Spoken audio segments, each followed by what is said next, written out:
Xavier.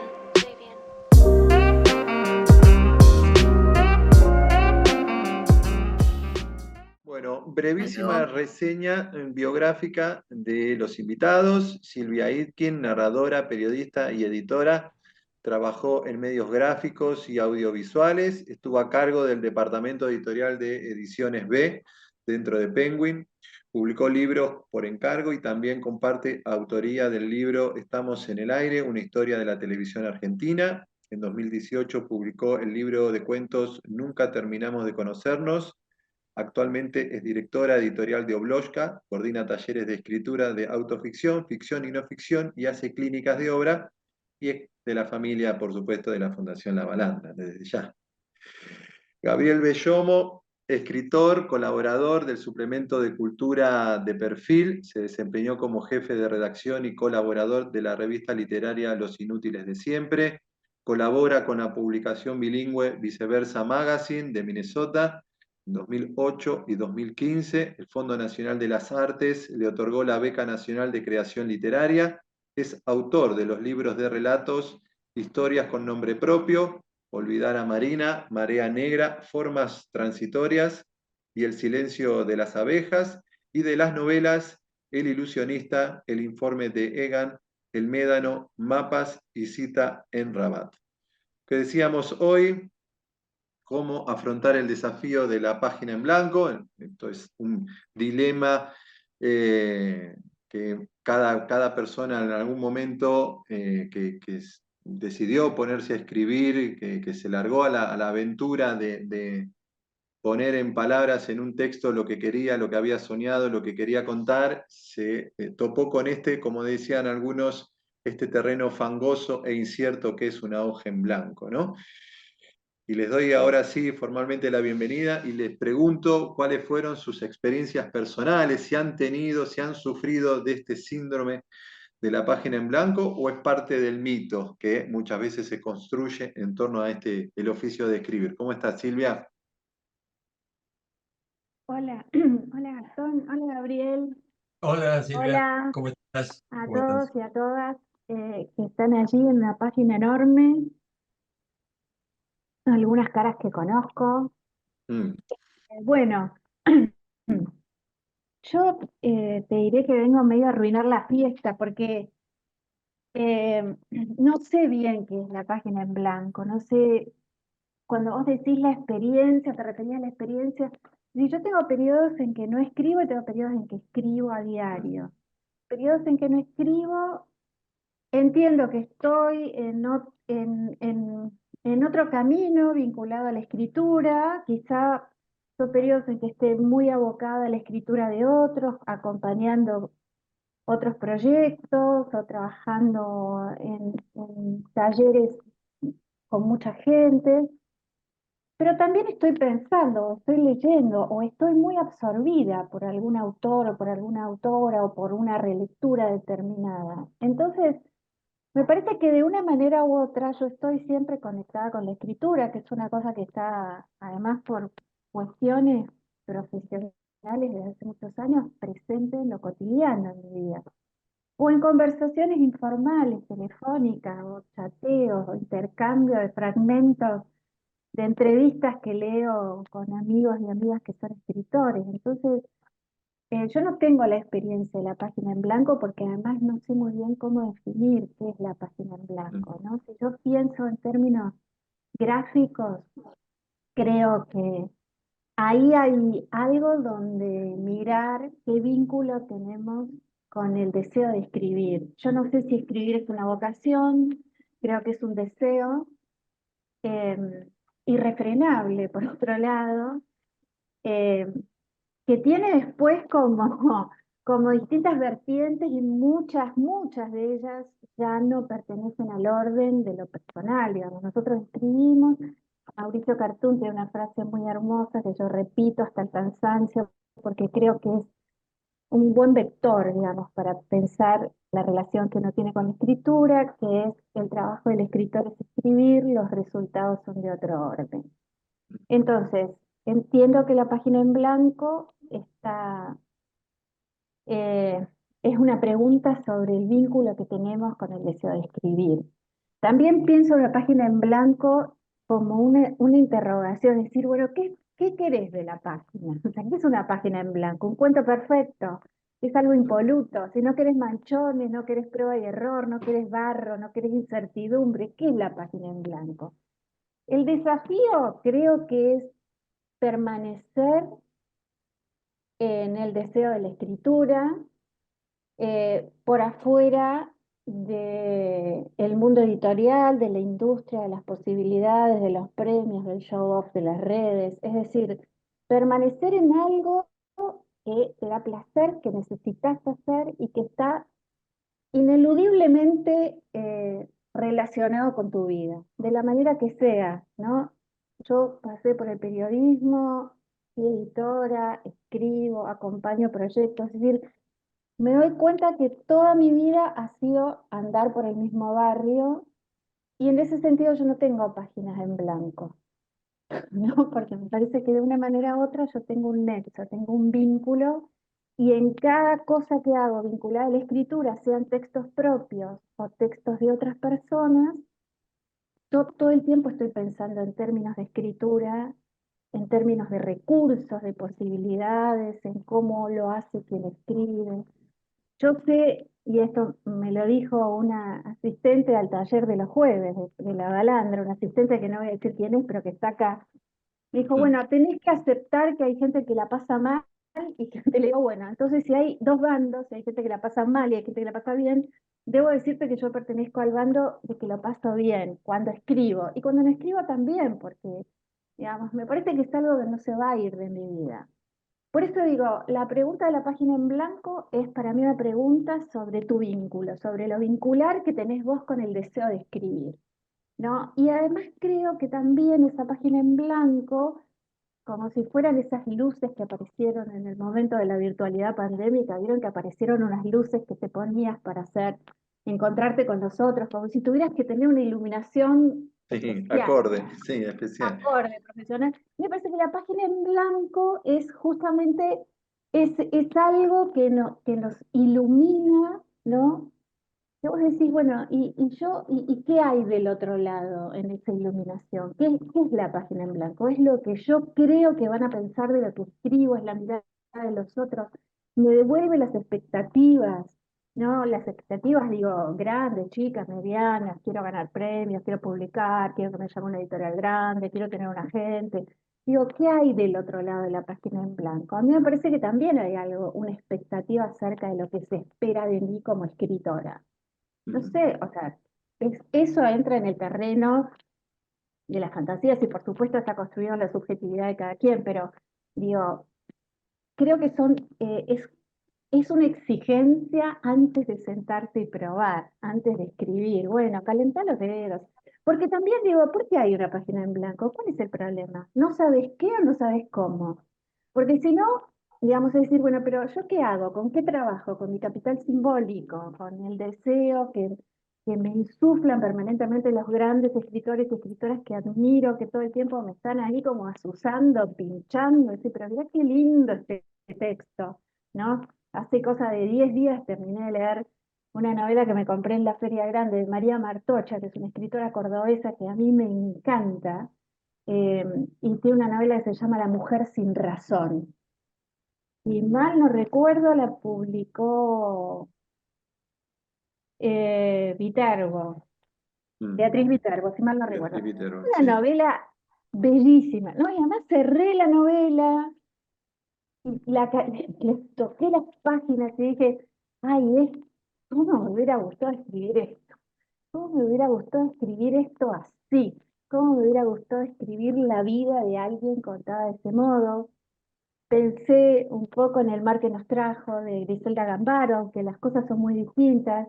Pensé en la sensación que me produjo haber cerrado el libro de 7 ensayos sobre la peste de Gamerro cuando lo leí, ¿no? Entonces digo, todo el tiempo uno está como en terreno de... Después se siente y escribe. Y cuando te sentás a escribir sos quien sos, no el escritor o la escritora que deseas ser. Es Mm. tu voz, es tu posibilidad, son tus herramientas. Bueno, creo que hay que trabajar eso en realidad, porque si no, la página en blanco, no sé, o sea, es partir de una imposibilidad. Y yo creo que la escritura es ir a buscar algo, siempre hay una exploración, siempre entramos a escribir para ver qué hay. Mucho, muy claramente no sabemos. Y también es como las ganas de entrar en ese juego de la incertidumbre, del barro. A mí me parece que eso es lo atractivo. Yo escribo porque eso es lo que me hace pasar bien. Incluso no soy el tipo de persona que escribe sabiendo a dónde va, Ah, sino no que tenés un mapa. no tengo un mapa, lo quiero ir armando, porque entonces me interesa ese texto. Me interesa más que si supiera. Pero bueno, podría decir esto al principio. Carlos, perdón, Gabriel, ahora sí, te doy formalmente la bienvenida y te hago lo mismo, Bueno, la amiga consulta, ¿cuál es tu experiencia, tu mirada sobre este desafío de la página en blanco? Si existe, si no, bueno, ¿qué reflexión? coincido, coincido básicamente en muchas de las apreciaciones de Silvia, ¿no? Eh, en realidad, el problema no sería en sí la página en blanco. Uno no se sienta, o yo al menos, a escribir pensando en que me enfrento, bueno, no ya a la página real a la que me enfrenté hace mucho tiempo cuando escribía con una Remington, sino a la página virtual, lo cual ya establece una mediación distinta, ¿no? Ya no se siente la textura de la página, no se siente esa cadencia de la mano corriendo sobre la página, ahora es distinta la relación, es una relación más mediada por un teclado, por la página que vemos en nuestro monitor.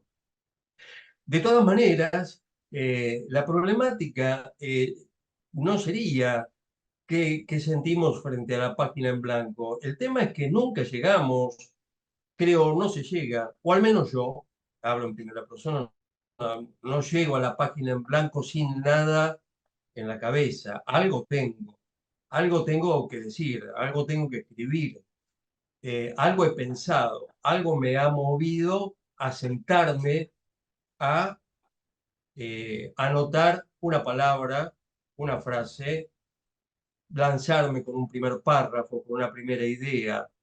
El tema es la idea, por supuesto, ¿no? Deleuze decía, bueno, tener una idea es mucho, ¿no? Bueno, tener una idea. Y uno nunca se sienta, no parte de la nada se llega a la nada. Uno parte de algo, parte de su propia experiencia, parte de su obra, parte de la obra leída, porque no olvidemos que el escritor es lector, básicamente, es el lector. Por lo tanto, como decía Borges, se escribe sobre libros, se escribe sobre lo experiencial también, se escribe sobre algo que a uno de alguna manera lo conmovió, y también me ocurre, como le ocurre a Silvia y como le ocurrirá a otros escritores, eh, de contar con alguna vaga, un vago esbozo de lo que intento escribir y normalmente sigo escribiendo para saber cómo sigue lo que voy a escribir, digamos. Me interesa escribir un relato o escribir una novela, no porque la tenga estructurada, ni tenga un plan, ni tenga una hoja de ruta para seguir, sino que lo que tengo son escorzos, son pequeñas, digamos, instancias y trato de irlas llevando de manera tal de poder con esto tramar una historia. Pero cuando digo tramar una historia, lo digo desde estar en una tormenta de arena, ¿no? En medio de una tormenta de arena, tratando de asirse a algo que uno quiere manifestar o decir, sin saber hacia dónde se va en mi caso, y con sí la pasión que puede transformarse en enfermedad, como decía Bukowski también, ¿no? La enfermedad de escribir, la pasión de seguir haciéndolo. Porque no solamente se trata de contar con una caja de herramientas con la que contaría un escritor, su caja de herramientas, puesto que esa caja de herramientas también se corresponde con los límites del propio escritor. Nacemos con los límites puestos. Eh, bueno, el lugar común de decir no escribo como quiero, sino como puedo. Entonces, de pronto, bueno, termino de releer a Paul Bowles y digo, bueno, yo quiero escribir como Paul Bowles, pero lo cierto es que yo no soy Paul Bowles, entonces no voy a escribir lo que él escribió. Lo que no obsta de que lo que leí de Paul Bowles de alguna manera se metabolice, este, recorre ese camino que comienza en el estómago, sigue por el corazón y llega al cerebro y luego se vuelca en algo y empiezan, bueno, en todo caso, a buscarse la palabra. Porque finalmente, ¿de qué hablamos? Hablamos de la palabra más que de la página. Eh, no sé por qué me vino a la cabeza, sin ser un practicante de religión alguna, me vino a la cabeza el Génesis hoy cuando pensaba en la charla y digo, bueno, estamos hablando de la creación. Finalmente hablamos de crear algo frente a una página en blanco. Y si leemos el Génesis, en primera parte, Dios dijo tal cosa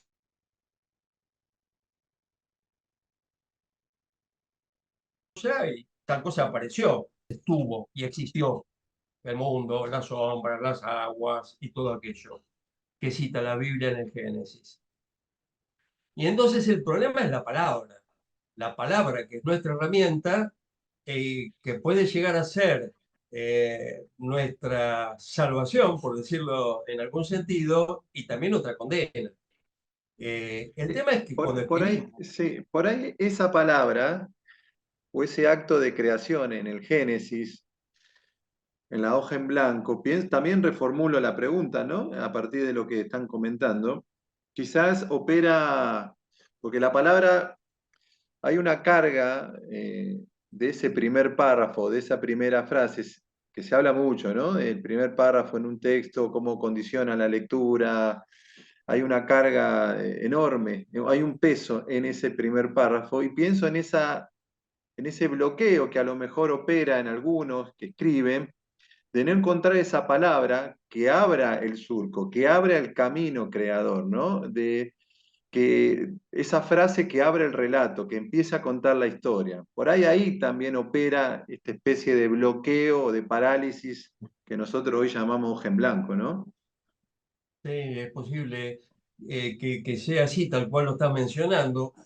Ocurre que la palabra en sí mismo tiene que ver con John Banville, el escritor irlandés, en alguno de sus libros, no recuerdo cuál de ellos, a modo de epígrafe, dice algo así como que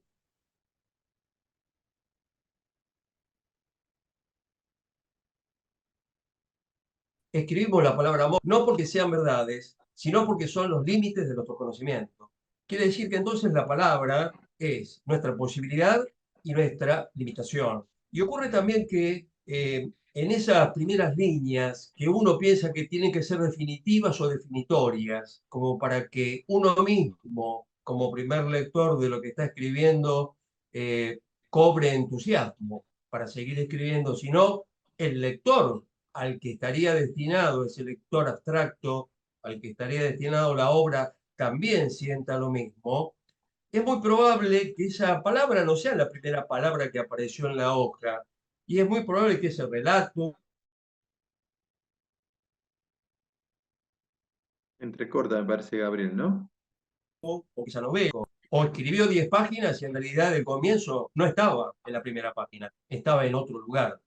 Mm. Son varias las decisiones que se empiezan a tomar a medida que uno escribe, puesto que las decisiones, en mi caso, no son previas, son decisiones que van naciendo en el camino del trabajo, ¿sí?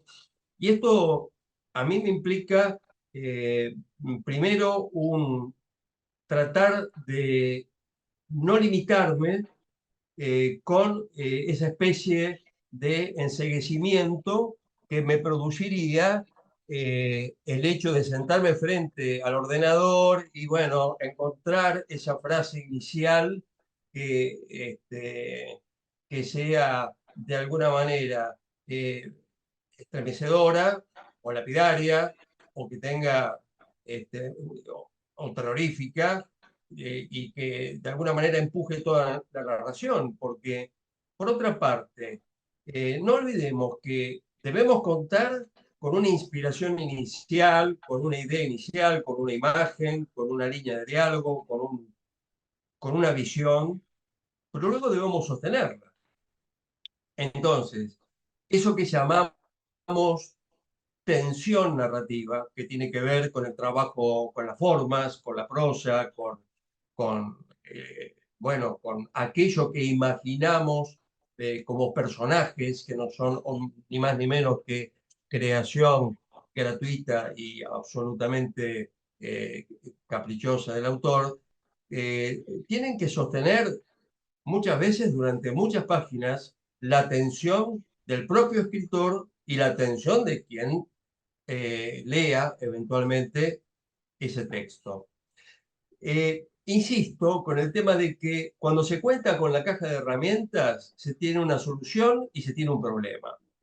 La solución en virtud de que tal vez uno se sienta en capacidad de manejar un diálogo, de manejar una reflexión, de manejar, bueno, determinados recursos sintácticos, y esto lo tiene, pero hay un ida y vuelta entre el fondo y la forma.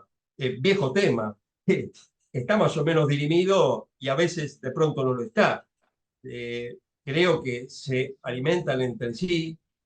Nina Berberova, la escritora rusa, hablaba del fondo y la forma diciendo que, bueno, que el fondo es a la forma es al fondo, pero en definitiva hay una alimentación recíproca entre ambos. Eh, Ocurre que el escritor, en el manejo de su oficio, porque es un oficio y es un trabajo escribir, tal vez se adueñe de una cierta... decir la palabra estilo me parece una, un absurdo, ¿no? Yo no hablaría de estilo, pero sí hablaría de una posibilidad que uno tiene al momento de escribir. Mm. Unas posibilidades narrativas, en el caso de la narrativa, que es lo que yo practico. Pero esas posibilidades también están ceñidas porque estamos todo el tiempo intentando que el significante y el significado de cada vocablo que estamos utilizando se extremen. Extremar significante y significado para lograr dar con la palabra justa, la palabra adecuada para aquello que queremos en ese momento representar, manifestar o ver. En principio, verlo nosotros mismos como escritores y luego hacérselo ver a el yo escritor, que es el primer lector que tenemos, nosotros mismos, y luego a quien pueda leer ese texto. De allí la utilidad, digo, de escribir, como decía Isadora Duncan, un poco todos los días, sin esperanzas y sin desesperación. Ujú. Pero al momento de sentarte a escribir, tenés que pensar que sos Shakespeare, porque si no vas a escribir peor que vos mismo. Hay que Si no pensás creérsela. que lo podés hacer, Hay que vas a ser creérsela. peor que vos mismo. Estás Ahí, compitiendo con vos, con nadie más. sí. Ahí, Silvia, hablando a propósito de lo que decía Gabriel, también pensaba en este momento iniciático, ¿no? Que es cualquier texto. Y si en ese proceso iniciático, en la primera gestación, en el génesis de cualquier cosa que uno escribe, un cuento, una novela, hay que tomar una cantidad de decisiones importantes, si eso después va a gravitar en el resto de la narración, de lo que uno vaya a contar o no, o eso en realidad no ocurre. Siempre hay, por supuesto, esto estoy extremando las consignas, ¿no? Uno sabe que después puede volver en cualquier momento al reinicio y reescribirlo, digo, pero si uno es inmanente al gesto de escribir el primer párrafo, esa cosa inconsciente de decir, che, esto es importante y me condiciona lo que viene después. El primer párrafo es importante, pero escribir es reescribir, porque si no lo estamos planteando como nos sentamos y el primer párrafo sale como de una sentada, digamos, ¿no? Escribir es reescribir. Por otro lado, los textos son, o sea, no se puede terminar un cuento. O sea, el cuento en algún momento termina, pero si vos lo lees aún publicado, no sé, 18 meses más tarde, decís, yo seguiría trabajando esto. Los Claro. textos en ese sentido, uno tiene una relación permanente de toqueteo, ¿no? Porque siempre hay una posibilidad más.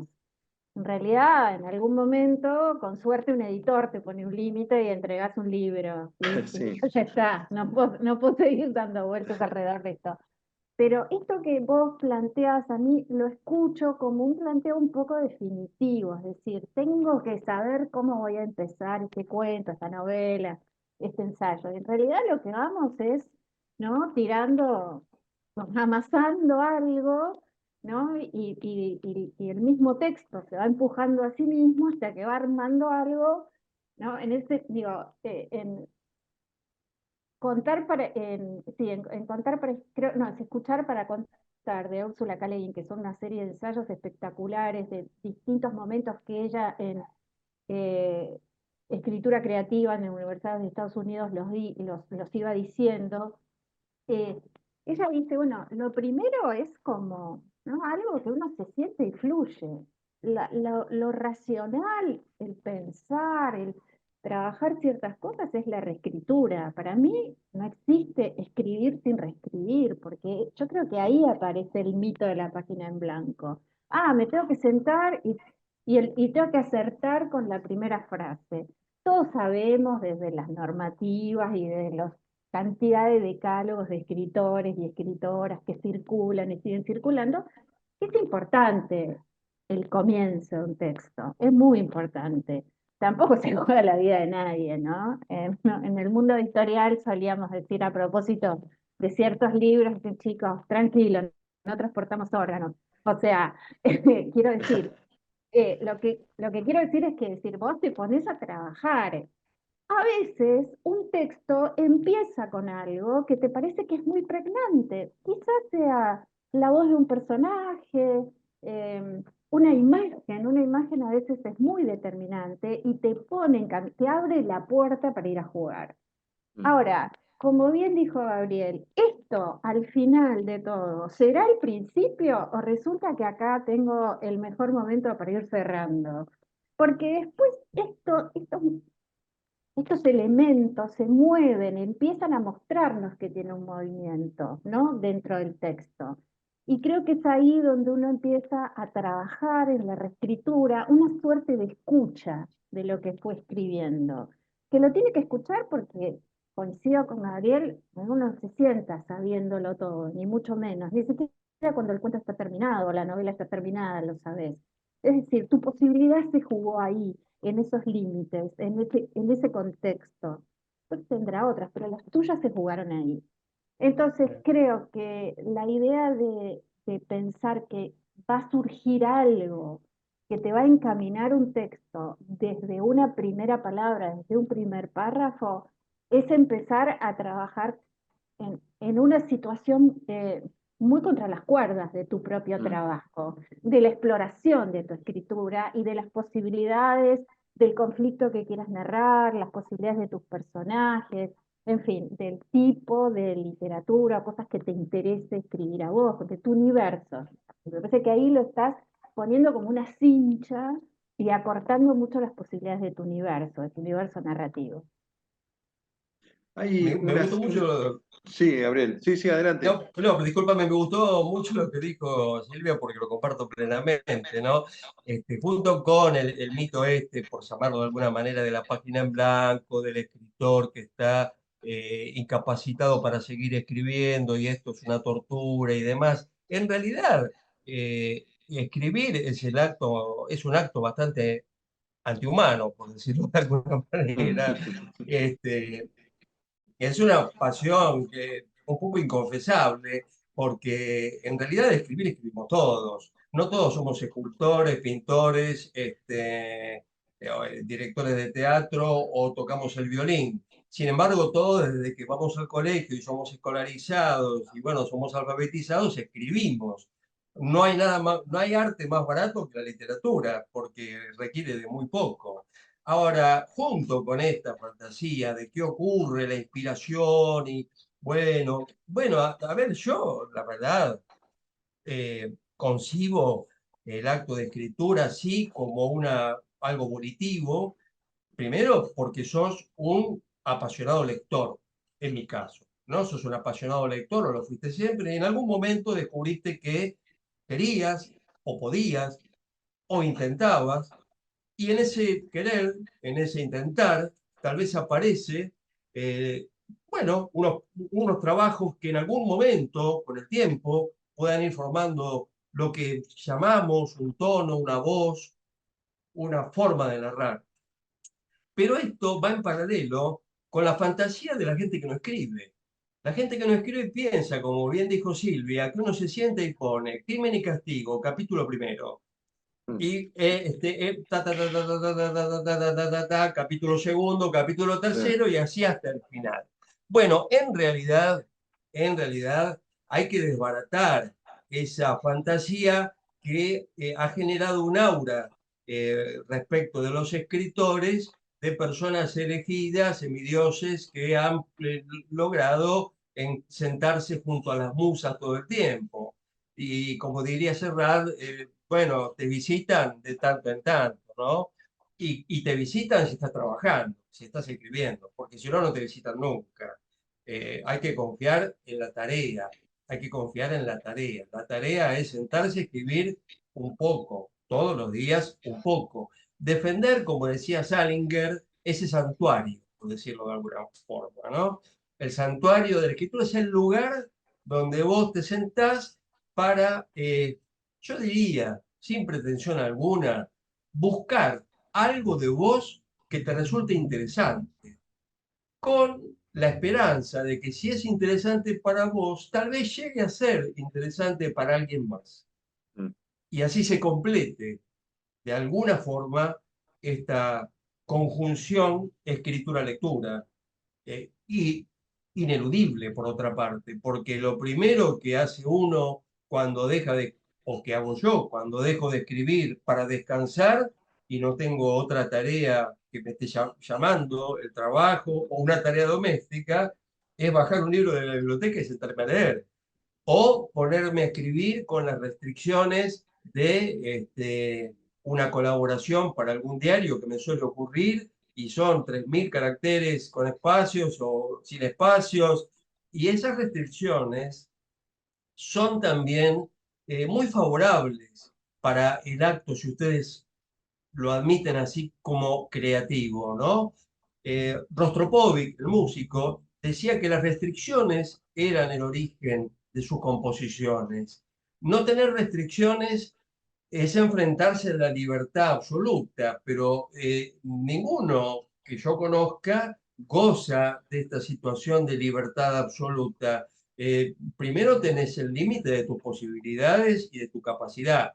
Segundo, tenés el límite eventual que te impone esa idea, esa visión, esa imagen, como dijo bien Silvia, que comparto, ese diálogo, eso que escuchaste en el colectivo, que escuchaste en la playa, ese recuerdo de infancia, o ese aroma, o lo que fuera.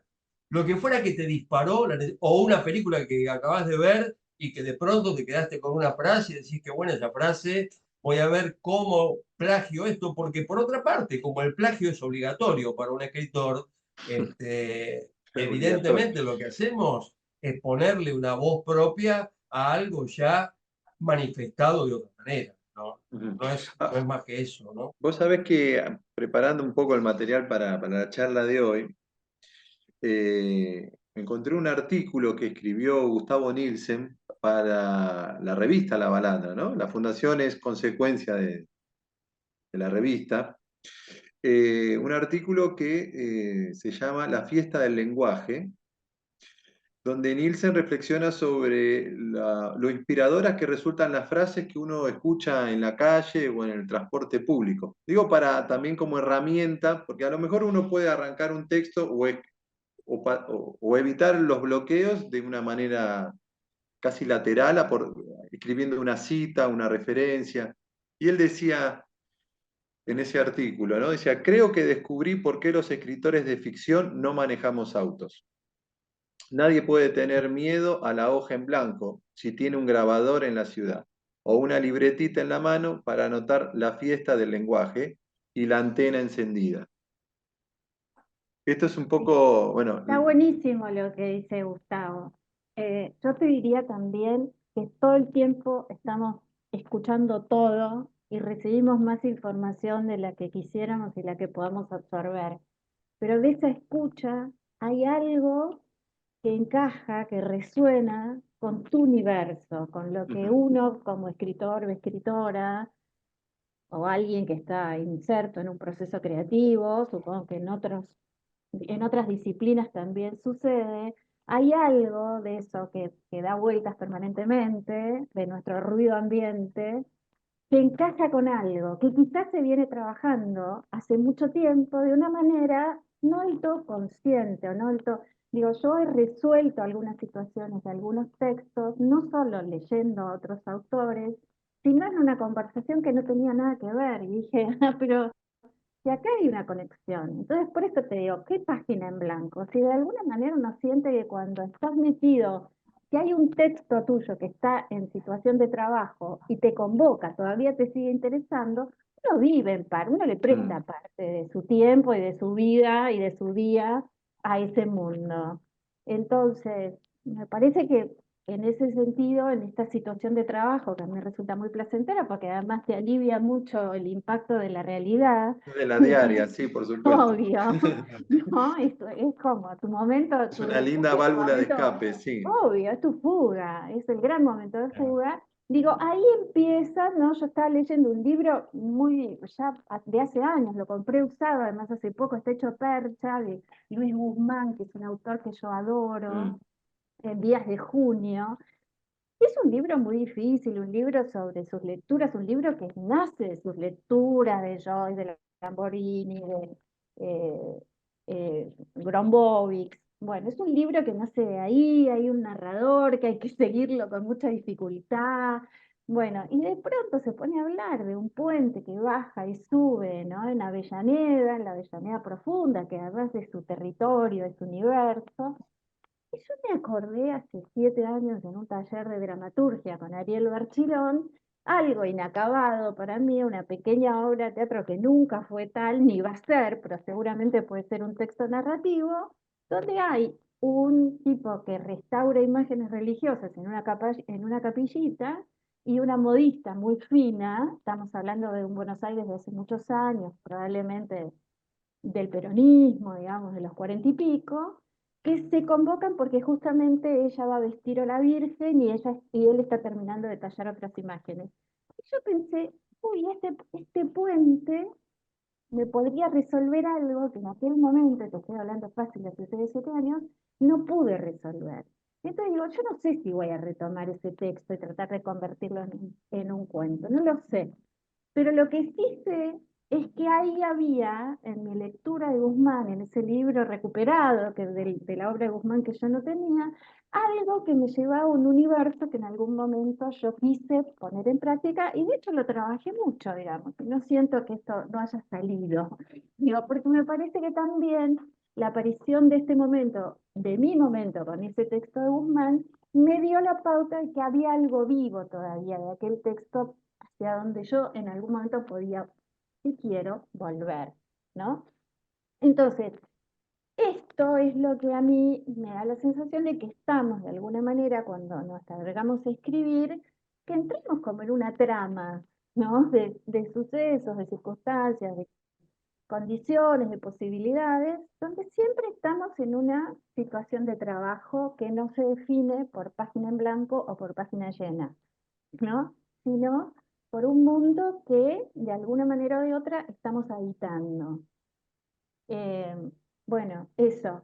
Y también estaba pensando en qué bueno es a veces leer diarios de escritores y de escritoras, ¿no? Donde accedes, el mismo Guzmán dice en uno de sus libros de ensayo que Piglia fue escritor porque el diario, su propio diario se lo pidió, digamos, ¿no? Es decir, Piglia terminó desarrollando obra porque el diario de Piglia lo empujó a ser un escritor. Y yo pensaba, hay un escritor que yo me gusta muchísimo, que es Julio Ramón Ribeiro, ¿no? El peruano, y él tiene un diario precioso que se llama La tentación del fracaso, un libro gordo, hermoso. Y entonces dice en algún momento que él piensa que podría hacer temblar al mundo si se largara a escribir brutalmente. La palabra que usa es esta, brutalmente. Si no, y él dice, yo podría escribir brutalmente si no fuera por mi pudor, el amor exquisito, usa esa palabra, la forma, dice, y los años que tengo de biblioteca, es decir, los años que tengo como lector. Yo creo que acá esto último me resulta interesante, es decir, la relación que vos estableces también con tus admirados y tus admiradas, con tu propia biblioteca, con el peso de la biblioteca sobre tus hombros a la hora de escribir, es decir, cómo trabajar eso para que sea un alimento y no aquel lugar que nunca vas a alcanzar. Y sí, Claro. no vas a alcanzar, sos otro o sos otra. En principio quiero decir que hay una cuestión de diferencia radical. Y que en todo caso yo pensaba mientras escuchaba a Gabriel también y a las preguntas que hacías, Gastón, es que si el tema de escribir más que la página en blanco no será la idea de encontrar o no encontrar tu voz, ¿no? La que tengas, como suene, con tu tono, con tu posibilidad, con tu afinación, pero que sea tu voz. Porque en definitiva eso es lo que tenemos cuando escribimos. En eso también se cifra nuestro universo, las cosas que nos importan, ¿no? El modo en que ponemos los personajes en acción y demás. Pero bueno, eso. Vos, Gabriel, Vos querías sabés que, decir algo, ¿no? no, sí, escuchándola a Silvia, pensaba en que en realidad, si tenemos que hablar de una naturaleza del escritor, de una naturaleza, si vos querés, eh, consustancial al escritor, pero también de alguna manera congénita, si es que esto existe, para mí es la curiosidad. En el escritor hay esta curiosidad, también en el lector, por supuesto, pero yo recuerdo haberme enfrentado en la adolescencia tempranamente, o más o menos tempranamente, a lecturas, bueno, superado ya esa primera etapa inicial que todos hemos más o menos compartido con la colección Robin Hood y con otro tipo de colecciones de libros infantiles, donde leíamos inadvertidamente a grandes autores sin saber que lo eran, que no hay nada más maravilloso que estar leyendo a Mark Twain o a Washington Irving o a Ambrose Bierce sin saber que lo son. ¿Eh? Y entonces esto, con el tiempo decís qué bárbaro, por eso me gustaban. Bueno, te lo preguntás. Pero bueno, luego ya pasas a otras lecturas.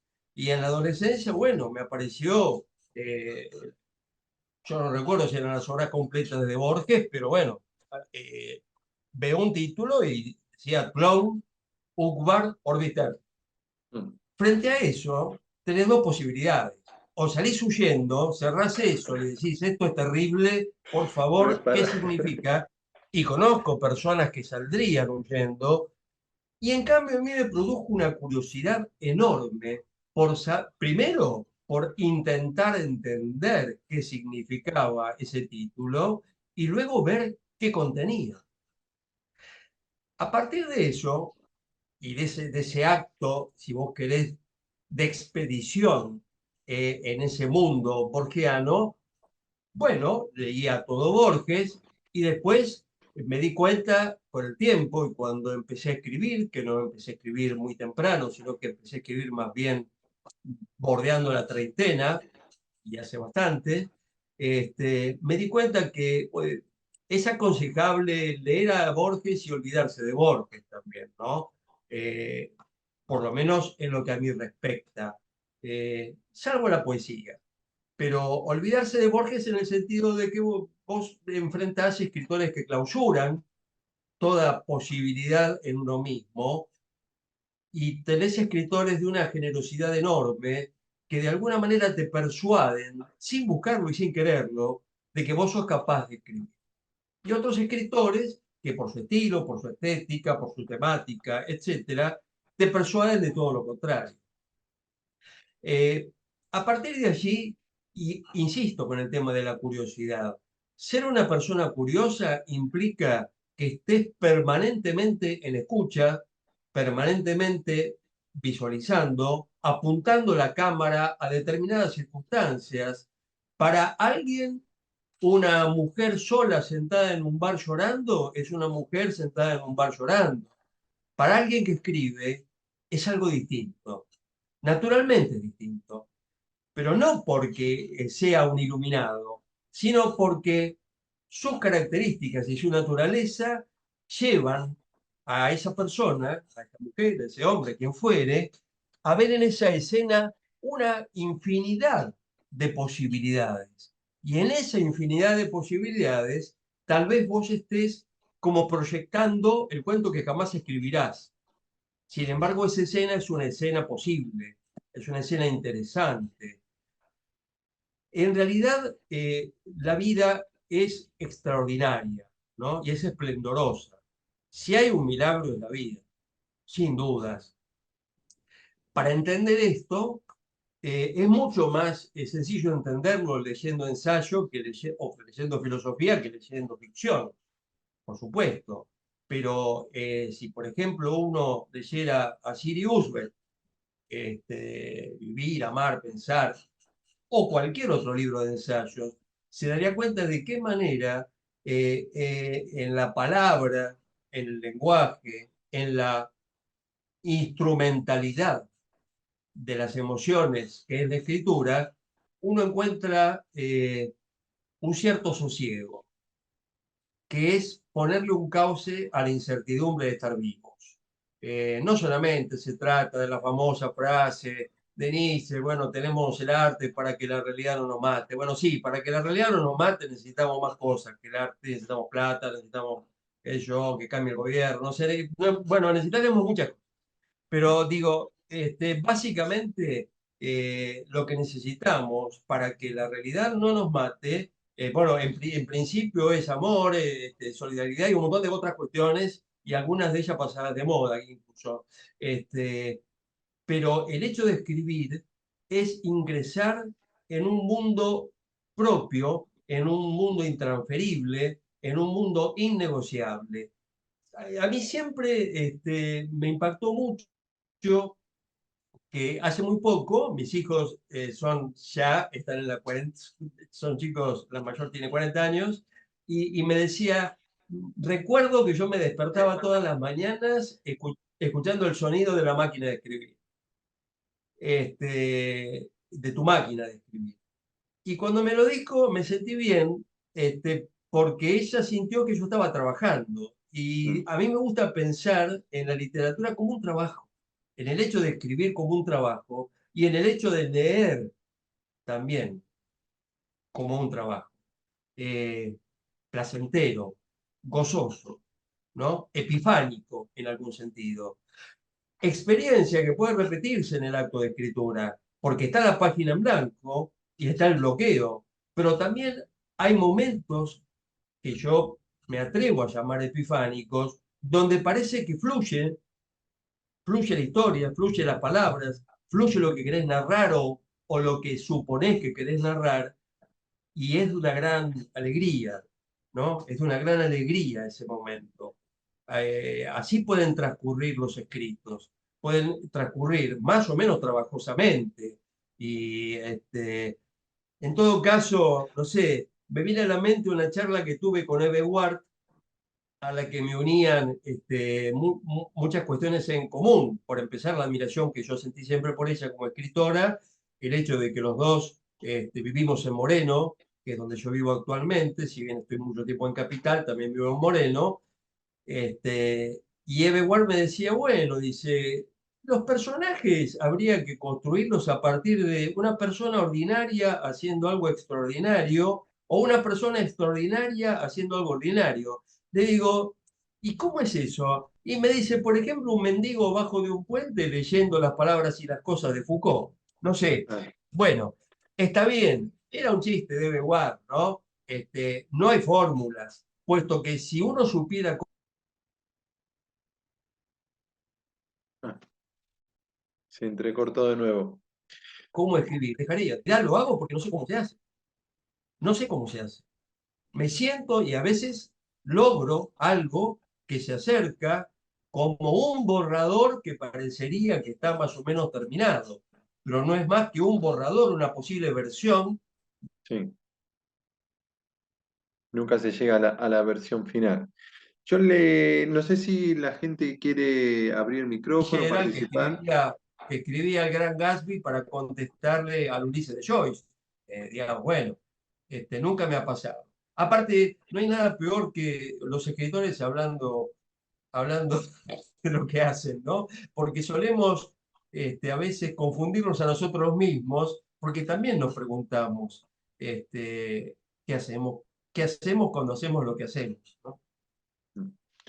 Ahí le voy a habilitar, Gabriel, Silvia, a la gente que quiera participar, preguntar, comentar, bueno, libremente. Tienen abajo, como siempre digo, una reacción, que es levantar una manito o dejar una pregunta en el chat. Acá yo estoy leyendo lo último, ¿no? Es injusto esto, no sé si alguien seguramente debe haber más preguntas antes, pero leo la que puso recién Gustavo. Dice, uno escribe sobre lo ya escrito. ¿Es uno escritor o deberíamos buscarle otra definición, ya que copiamos, reveemos, redefinimos? En base a eso, ¿no somos ávidos lectores que a lo sumo logramos ser plagiadores astutos no descubiertos hasta el momento? Es un enigma lo que plantea Gustavo. Es la trama, es el inicio de una novela negra, de un policial, me parece. Bueno, no Eh, sé, yo le contestaría que cuando Borges despidió los restos de Macedonio Fernández, dijo, lo admiré hasta el plagio. Entonces, es posible que sí, que lo hagamos, pero debo decir también en defensa del gremio que no lo hacemos de una manera deliberada, de una manera eh, eh, de alguna manera artera, sino que en todo caso partimos de la inocencia, ¿no? Partimos de la inocencia de que se nos ocurrió a partir de algo escribir. Seguramente en ese sedimento de las lecturas estén presentes ideas ya escritas, ideas ya existentes, puestas en otro contexto. Bueno, es posible que pase, pero no es que esto Mm. un escritor noble no es que está haciendo un copy-paste tomando lo que párrafos de distintos autores para citarlos de una manera más o menos coherente, como suelen hacer ciertos políticos, digamos. Un escritor, la única política que conoce es la política de la escritura, y por lo tanto, eh, bueno, cuando encontró un tono, y de alguna manera, sobre todo los colegas, ¿no? U otras personas lo identifican con ese tono, parecería que uno llegó, bueno, al límite de sus posibilidades, sin perjuicio de lo cual siempre queremos empujar el techo, porque si te preguntan, ¿qué te gustaría? Y a mí me gustaría escribir un buen libro en este momento, ¿no? Este, sería maravilloso. Vamos con Irene Weiss, que ahí levantó la manito. ¿Cómo estás, Irene? Hola Gastón, muchas gracias. ¿Me escuchan? Sí, perfecto, Irene. Yo creo tener una respuesta para Gustavo, me parece. Muy Eh, bien. a- no, por lo menos a mí me sirve. Yo no escribo nunca sobre lo que leo. Soy una lectora tremenda, leo todo el día, pero nunca escribo sobre lo que leo. Bueno, en mi caso particular soy bióloga, ahora estoy jubilada, pero fui investigadora del CONICET y siempre busco como telón de fondo alguna de las cosas de las que fui testigo, de los laboratorios, o sea, trato de no caer en esos lugares comunes. Entonces es muy difícil que escriba sobre algo que ya leí de un novelista o de un cuentista. A mí por lo menos me sirve. Gracias, Irene. Muchas gracias. A ustedes. Ahí, si me permitís, Sí, por me supuesto, Gabriel, por gustaría, supuesto.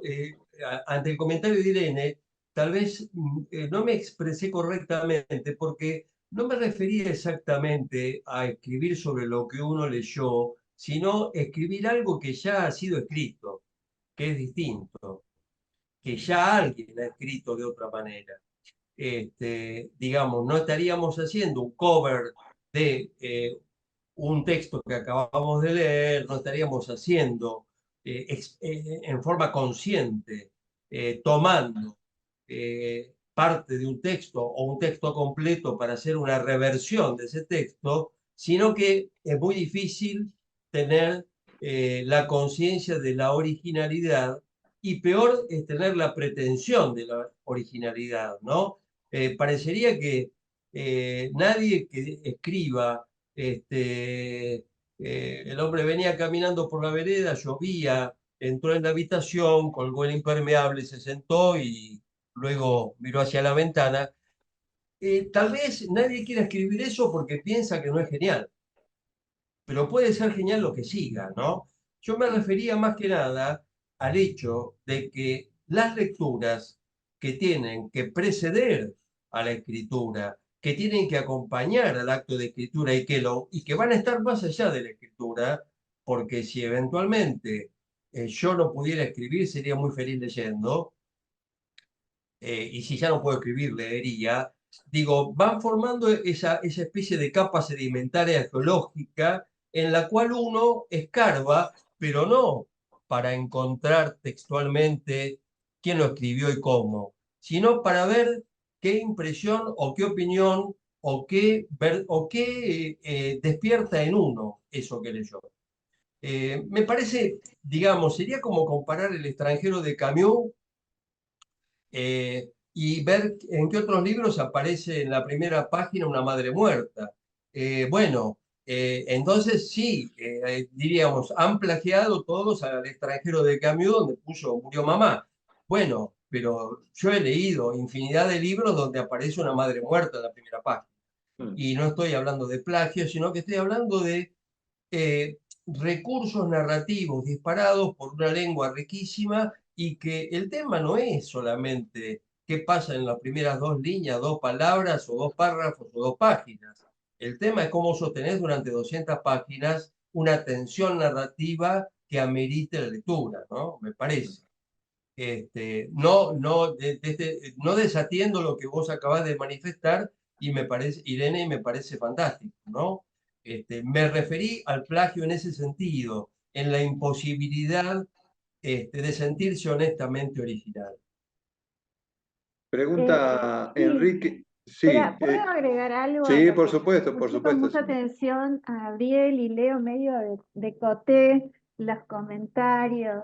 Eh, yo no sé, pues creo que alguien preguntó qué pasa con los temas y todos los temas. Yo creo que los temas de lo humano, que son los temas de la literatura, ¿no? De las distintas disciplinas artísticas, son bastante acotados y han sido transitados de manera extensa, ¿no? Maravillosamente transitados por muchos otros creadores y creadoras, de modo que esto que dice Gabriel sobre la pretensión de originalidad me interesa mucho porque en general a veces se cree que uno va a ser totalmente original, que va a escribir algo que nadie nunca escribió antes. Pues no, no es así, digamos.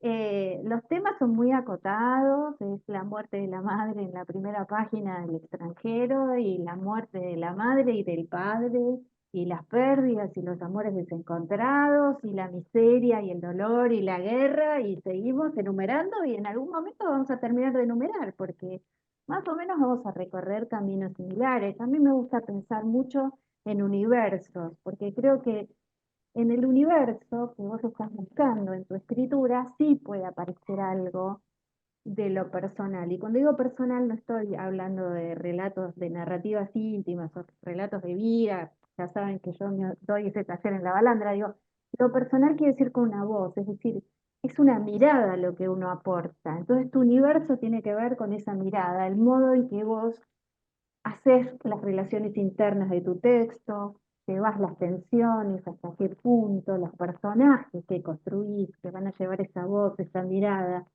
Yo creo que ahí hay algo que podríamos decir, no sé si llamarlo original, que en todo caso tiene esa singularidad y no otra, y que el mismo tema podría tener otra perspectiva y otra particularidad y escucharse y leerse de otra manera. Esto me parece que también en alguna medida baja estas expectativas grandilocuentes, ¿no? Esta cosa de decir, bueno, voy a aportar a la escritura o a la literatura. Yo creo que el sedimento de nuestras lecturas, tenga el color claro y nítido de una cita o no, está siempre presente en lo que escribimos, ¿no? Es fácil encontrar hasta palabras de escritores, escritoras que nos gustan mucho y a veces se nos cuelan en el texto, ¿no? Pensaba en esto que hablabas, vos mencionaste Gabriela Ebeguard, y yo pensaba, bueno, a mí la literatura de Ebeguard me resulta extraordinaria, porque me parece que es alguien que ha podido encontrar misterio en la gente común, ¿no? No hay hechos extraordinarios en la literatura de Ebeguard, eso, y digamos, y también pienso en ahora que me ha puesto a partir de su muerte a releer a Alice Munro, ¿no? La idea de uno termina de ver esos universos que son complejísimos y muy dramáticos y con tremendas tragedias, algunos cuentos, y sin embargo el tono es como, estas cosas pasan, diría Alice Munro, ¿no? Te lo cuenta como diciendo, estas cosas pasan. Y todo en eso, en esos tonos, en esas voces, me parece que está lo extraordinario y lo original de cada una de estas escritoras y que creo que cada tanto uno podría apostar a eso, decir, bueno, ¿y qué es eso que podría decirse de lo que escribo, de lo que me gustaría escribir? Pero tampoco es como un a priori, porque si no, estás ahí buscando un artificio, ¿no? Eh, o Claro, va a salir solo un artificio, ¿no? Eso. Bueno, no claro. sé si interrumpí o si había más No, está preguntas. Yo me perfecto, metí. perfecto. Hay varias No, consultas, hay varias y consultas que, ocurre, sí, sí. perdón, no, y ocurre que a la realidad le perdonamos cosas que a la ficción no le perdonamos.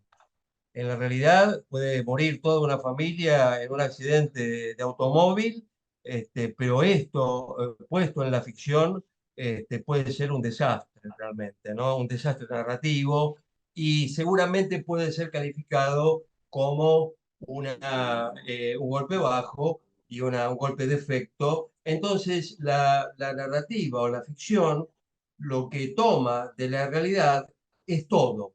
La cuestión es cómo lo decanta, cómo lo destila, cómo lo dosifica, de qué manera lo presenta y en qué contexto lo presenta. Porque en realidad, si tenemos que hablar de la brutalidad que mencionaba antes Silvia cuando hablaba del libro autobiográfico de ensayos de Piñera, era, creo, este, De Julio Ramón Piglia. Ribeiro. Ah, Julio Romero. De Rivera. Sí, cuando él dice Digo, quisiera hacer claro, temblar al mundo si, Ah, si claro, escribiera claro, claro, brutalmente, o sea, si me lanzara claro, sin ningún prurito, porque en claro, realidad está hablando de sus claro, prejuicios y sus claro, expectativas. claro. Bueno, en realidad, para advertir esa brutalidad, yo diría, más que escribir, me siento y prendo el televisor, digamos, y es suficiente, ¿no? Con cualquier programa de actualidad política, o cualquier cosa, otra cuestión. Este, eh, en cualquier película que podamos ver hay alguien matando a alguien todo el tiempo. Y bueno, en la realidad no pasa todo el tiempo esto cuando uno se asoma a la ventana o se en la calle. Digo, en el juego de la literatura o de la narrativa, me parece que vuelvo al tema de la inteligencia y la sensibilidad, ¿no? La inteligencia, entiéndase por inteligencia, no una inteligencia de medición de cociente, sino una inteligencia emocional. Inteligencia y sensibilidad fibrilando a un determinado tiempo físico que yo no sabría describir porque no soy físico, pero que generen un impacto determinado. Porque, como dijo Silvia, las palabras que utilizamos son las que han utilizado los escritores desde hace centurias. No utilizamos un distinto vocabulario y tenemos un idioma riquísimo de 16.000 vocablos en la lengua española. Este, Sin embargo, hay ciertas palabras que en un contexto determinado, en una línea de diálogo, en una sesión de diálogo, en una descripción, nos impactan. ¿Pero por qué nos impactan? Nos impactan por el tono, por la voz, por la cadencia, por el ritmo, por todo aquello que casi hace que el músico se transforme casi en un músico, ¿no? El escritor como músico frustrado, qué sé yo. No sé, a mí siempre me da la sensación de que Cortázar escribió El Perseguidor porque no podía ser músico. Marco de Nevi tocaba el piano. Kafka dibujaba y Bruno Schulz también. Digo, a ver, el escritor encuentra en la escritura una forma de expresar su propia desesperación, en el buen sentido de la palabra desesperación, su necesidad de comprender, comprendiéndose a uno mismo y comprendiendo lo que lo rodea. Este es un poco lo que yo entiendo, ¿no? Y salvo determinados géneros de la ficción que parecerían que funcionan más como maquinitas, tal vez el género policial, tal vez el soneto en la poesía, que funcionan más como máquinas, ¿no? Como máquinas no predecibles, pero sí de alguna manera adivinables, por decirlo así. En otro tipo de ficción, lo cual no significa un desmedro del género policial que es magnífico, en otro tipo de ficción lo que hay es lo que dijo al principio Silvia, es una búsqueda donde hay una autorreferencialidad en esa búsqueda que tiende a comprender la historia que tiene entre manos para comprender la propia historia, de alguna manera, para comprender la vida desde algún lugar, ¿no? O puesto uno en algún lugar. Yo creo que esa autorreferencialidad tampoco tiene que ser confundida con un acto de vanidad y con un acto de soberbia, sino que tiene que ver con los límites con los cuales podemos expresar. Este es el gran tema. Son nuestras posibilidades. Ahora, apelando al poder de síntesis de Silvia y de Gabriel, porque tenemos una cantidad importante de consultas y de preguntas para que puedan todos preguntar y nadie quede sin esa posibilidad de hacer y de charlar con ustedes y de evacuar alguna duda, por supuesto. Acá sumo dos consultas que se asemejan, son parecidas, la de Carlos Díaz y la de Enrique Aurora, que dice, si la escritura se ve violentada por la irrupción de la inteligencia artificial, ¿cómo analizan ese fenómeno? Si tienen alguna reflexión al respecto, ¿no? Vos nos pediste síntesis. No. No, Porque tenemos no. mucha gente que quiere preguntar y participar. Nada, comparto lo que dijo Silvia, ¿no? De ninguna manera, de ninguna manera. Este, ¿Qué partiendo de piensan su de la... propia, partiendo de su propia enunciación, artificial. Si hay algo que no tiene el arte es artificio. Lo que tiene son otros recursos, ¿no? Que no se pueden considerar artificios. Por lo tanto, la inteligencia artificial, bueno, si va a prescindir antes de los médicos, los abogados, los ingenieros nucleares, de otros, mucho antes que de los artistas, ¿no? Esperemos que no. Esperemos que no, que el hombre tenga su lugar, que siga teniendo su lugar en el mundo. Sería terrible. Sería terrible. Vamos con Nori, que tiene la mano levantada ahí en la pantallita. ¿Cómo estás, Nori? ¿Se nos fue, Nori? Si no, vamos con Felicitas. ¿Cómo estás, Feli? Estás muteada, Feli, ¿eh? Ahí me desmuteé. Sí. Hola Gastón, hola ¿Cómo Gabriel, andás, hola Feli? Silvia. Me quedé pensando en lo que dijiste al principio, Gabriel, sobre el fondo y la forma de la gran Nina Berberova. Y esta pregunta va para los dos. Si quieren, digamos, apelar a alguna obra en particular, genial, porque me encanta conocer la cocina de la escritura. Entonces, les quería preguntar a ambos si tuvieron algún momento en el que forma y fondo se tornaran inconciliables en la trama de una obra y cómo lo fueron resolviendo. ¿Cómo lo fueron manejando?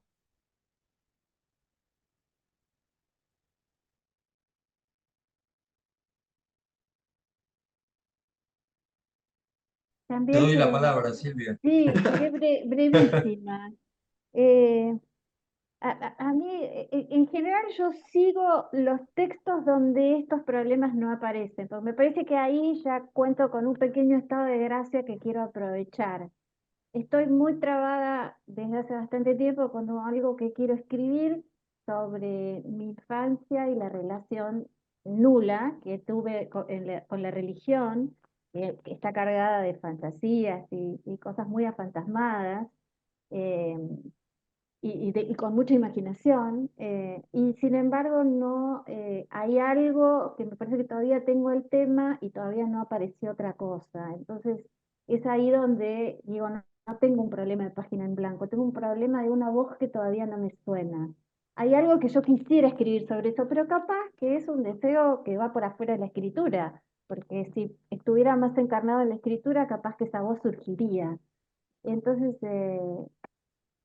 eso podría ser un problema de traba que necesitaría resolver en algún momento, pero tampoco estoy escribiendo eso. Como eso es un problema, estoy escribiendo otros cuentos. Yo trabajo en paralelo algunos textos porque lo que hago cuando si hay algo que se me empieza a resultar como un poco empantanado, me voy a otro porque tengo siempre la sensación de que las soluciones aparecen cruzadas. Esto también me parece, aparece leyendo otros autores o autoras. De pronto en algo que no tiene nada que ver con lo que yo estoy escribiendo, aparece algo que me remite y me viene a solucionar un tema. No sé si te respondí, Félix. A ver, yo digo lo siguiente, creo que con respecto al fondo forma, ¿no? La forma, digamos, es una voz adquirida, un, un modo de narrar que se fue decantando a lo largo del tiempo y que llega a un punto en el que, no digamos que ya es inmodificable, pero casi adquiere eh, una una cierta cristalización difícilmente alterable. Entonces el problema siempre va a radicar no en el cómo, sino en el qué. El problema va a ser el qué contar, pero nunca el cómo va a ser una dificultad, porque para eso están las correcciones, como dijo Silvia. Escribir es corregir. El escritor está condenado a corregir. Imposible que no corrija. Y sobre todo hay una gran alegría, hay una gran satisfacción cuando uno ve que el acto de corrección mejora el texto, y esto a uno le produce una infantil algarabía, diría yo, ¿no? Puedo mejorarme, puedo hacerlo mejor. Bueno, voy a seguir trabajando. Gracias, Feli, ¿eh? Ahí, Nori, ahí está, Nori, te desmuteaste. ¿Qué Sí, tal? Buenas ¿qué noches, tal? Buenas Nori. noches. Ante todo, gracias por esto que escuché. Yo estoy escribiendo hace muy poco tiempo y cuando yo trabajé en escuela, y la pregunta más rápido para no molestar es la siguiente. Yo trabajé en una escuela ortodoxa donde vi cosas terribles y todo el tiempo estoy pensando desde qué lugar tomarlo, pero ¿cómo se hace para correrse de la emocionalidad que causó todo lo que uno vivió para poder escribir?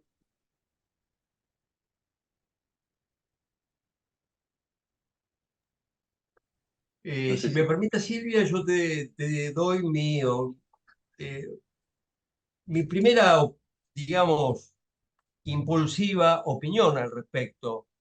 No me parece aconsejable escribir a la luz de la emoción, digamos. Eh, Estimo que es mejor dejar que esa emoción se decante, y que en algún momento produzca la posibilidad de abordarla sin que el pulso tiemble. Entonces, tal vez sí anotar ese hecho que nos conmovió, pero no sentarse a narrar.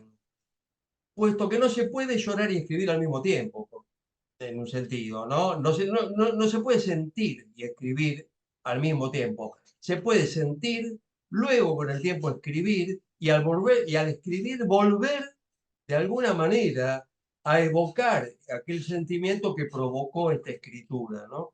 Pero yo no escribiría a la luz inmediata del hecho que me conmocionó.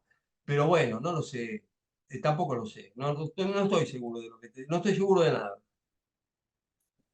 Gracias igual. Sí, yo creo, Nori, seré muy breve, que no es una buena compañera ni buena consejera a la hora de escribir la emoción, que en todo caso puede producir un texto catártico, que con la catarsis no llegamos al otro, no llegamos a un lector, no terminamos de construir el texto en el lector, que quizás pueda ser un primer borrador y dejar que eso se calme, se atempere y volver después de un tiempo, porque siempre cuando volvemos después de un tiempo a los textos, ya la distancia ya produjo un extrañamiento. Ah, pero mirá lo que escribí, se diría uno, ¿no? Entonces quizás la reescritura, ir viendo de qué manera esa emoción original, en el sentido de que dio origen a ese texto, se termina construyendo en un texto, en un material que provoque esa emoción cuando llegue a las manos del lector. O sea, a mí me parece que nuestra tarea es, decía Gabriel, no se puede llorar y escribir al mismo tiempo, yo pensé, se mojan las teclas,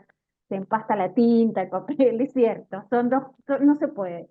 Pero yo creo que nuestro trabajo es construir un texto con esa emoción y ver de qué manera, al no ser catártico, vas a producir esa misma emoción y vas a evocar esa experiencia y se la vas a dar a un lector para que haga lo que hacemos todos cuando leemos, nos emocionamos, nos quedamos pensando, nos involucramos, nos metemos en un mundo que no es el nuestro y que es lo que nos regala la literatura.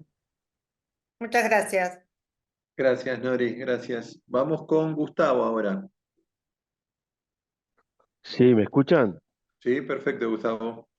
Bien, ahora la pregunta era que habitualmente se vincula es la inteligencia artificial y lo que tenemos y lo que viene, pero yo entre pasado y futuro prefiero ir al pasado, ir a los inicios.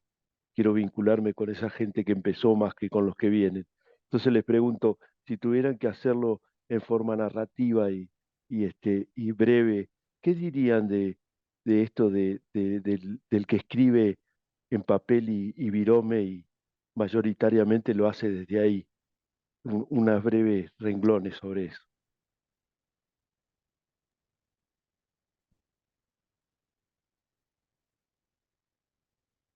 No sé, Gabriel, Silvia, ¿alguno?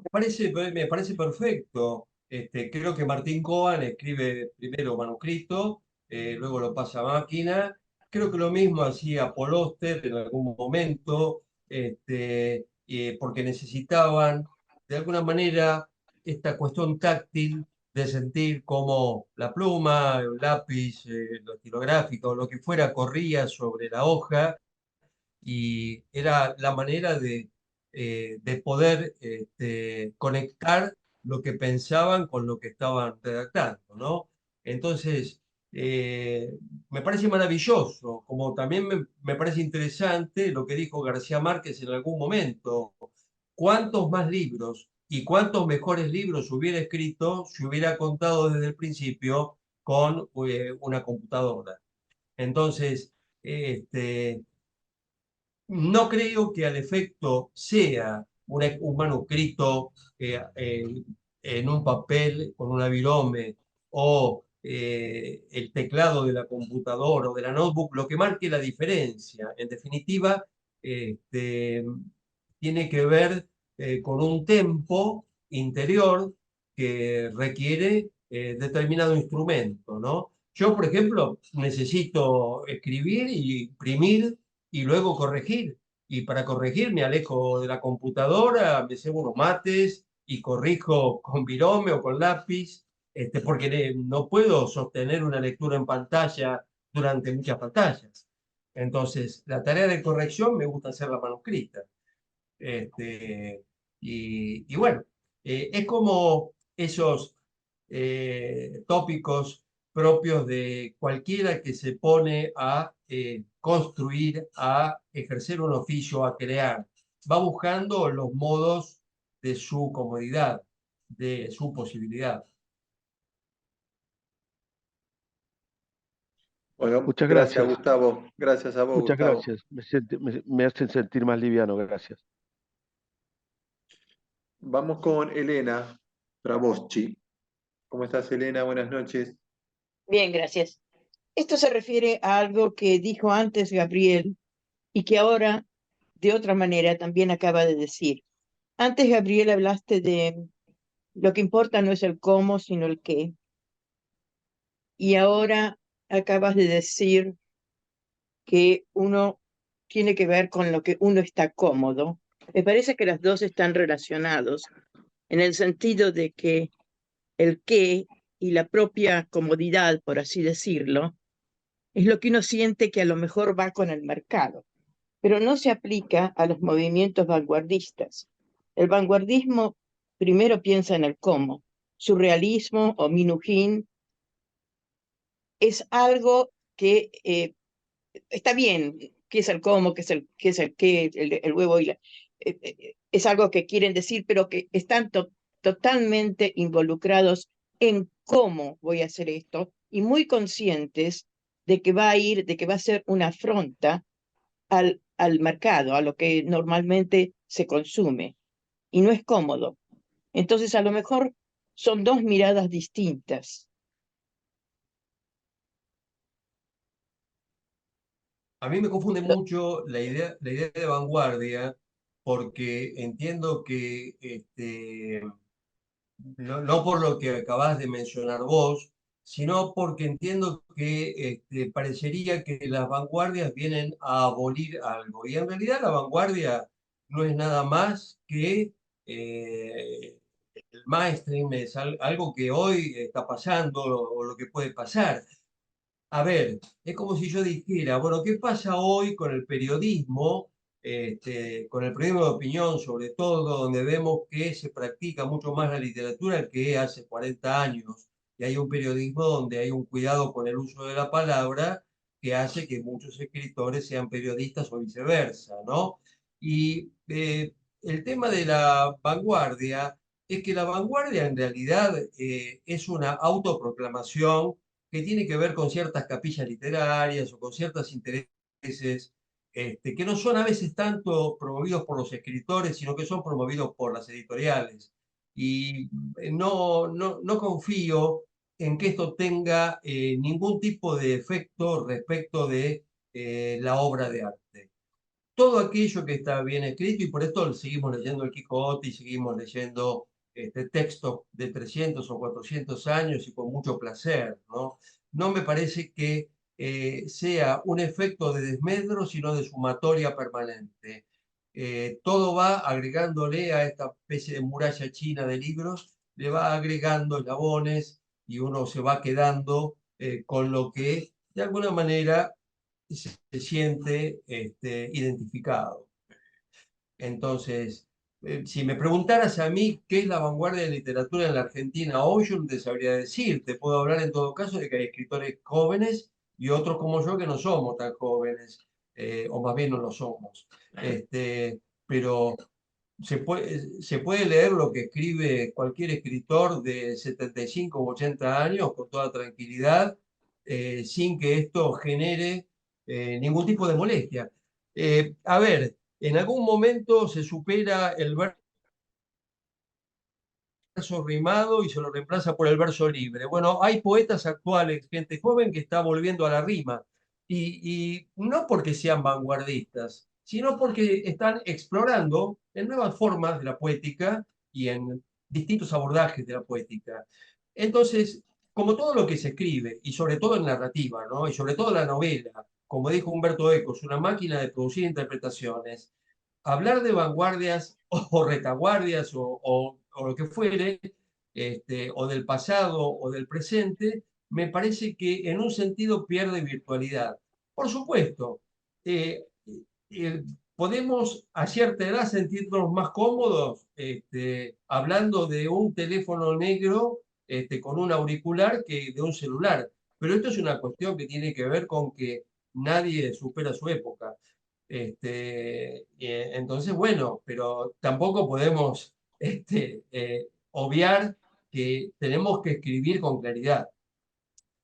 La claridad sería uno de los mandamientos que debe seguir un escritor, ¿no? Poder ser comprendido, porque ocurre que cuando una vez que vos escribiste, y peor aún, editaste o publicaste ese libro, vos no podés salir a explicarle a ningún lector qué quisiste decir. Es lo que dijiste y lo que está impreso. Quiere decir que no hay chance de rectificación.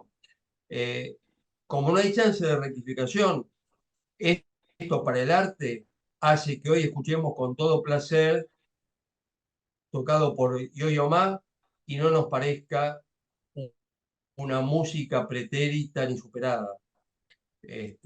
Lo mismo pasa con la literatura, creo humildemente, ¿no? Gracias. Gracias, Elena, ¿eh? Muchas gracias. Bueno, ahora sí, bueno, pido disculpas si quedó alguna pregunta que se me pasó en el chat. Tuvo en algún momento vertiginoso el chat. Está bueno cuando pasa eso también. Silvia, placer escucharte. Primera vez que te tengo en una charla de debate. Ya sos Sí, parte de es la fundación verdad. hace rato y no había habido esa Bueno, oportunidad, así que muchísimas feliz. gracias por la convocatoria. Me encantó intercambiar con Gabriel nuestra experiencia, nuestras ideas y por supuesto a toda la gente que se sumó. Vi también de refilón en el chat, había un montón de preguntas y de cuestiones súper Sí. interesantes. Podríamos estar no sé cuántas Tuvo horas un más. debate sobre los talleres, que también es muy interesante ese debate, Sí, ¿no? sí, siempre Sí. hay un debate sobre los talleres. Sí. Y lo hacen los quienes van a los talleres y participamos quienes talleres, o sea que siempre está, eso está siempre muy vivo, muy activo. Bueno, un placer y muchas gracias porque en el intercambio volvemos a pensar cosas que, bueno, en mi caso me interesan, me gustan y nada, me da mucho placer eso, así que gracias. Gracias. Gracias, Gabriel. Primera vez que también tengo la posibilidad de charlar y hablar con vos y bueno, me No, encantó. gracias. La verdad, disfruté mucho.